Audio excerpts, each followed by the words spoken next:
सबसे बड़ी बात यह है कि ये जो सत्र शुरू हो रहा है, सरकार विपक्ष का सामना नहीं करना चाहती है।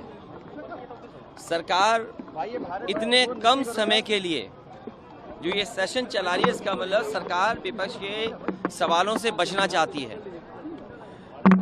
विपक्ष के सभी सवालों का जवाब सरकार दे, इसी से लोकतंत्र मजबूत होगा, इसी से जनता की जो तमाम समस्याएं हैं उनके बारे में जनता को आखिरकार सरकार क्या कर रही है सुनने को मिलेगा।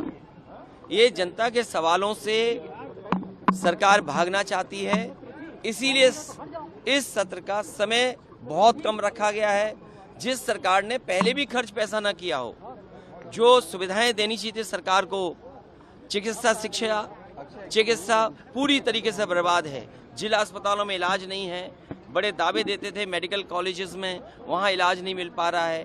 पढ़ाई बर्बाद हो गई है, प्राइमरी स्कूल में कोई एडमिशन लेने नहीं आ रहा है।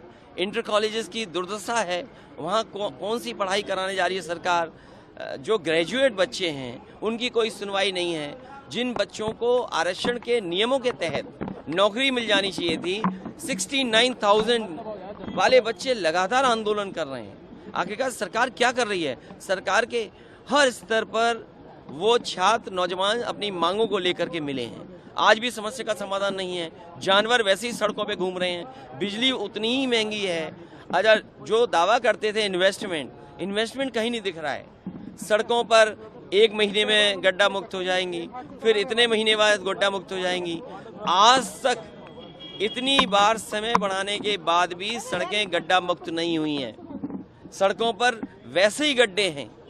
और जो ग्रामीण अंचल में हमारे किसानों को जो लाभ मिल जाना चाहिए, गन्ने की रेट नहीं बढ़ाई इन्होंने, धान नहीं खरीदा, अभी तक कोई इंतजाम नहीं किया, और जानवर से आज भी लोगों की, किसानों की जान जा रही है।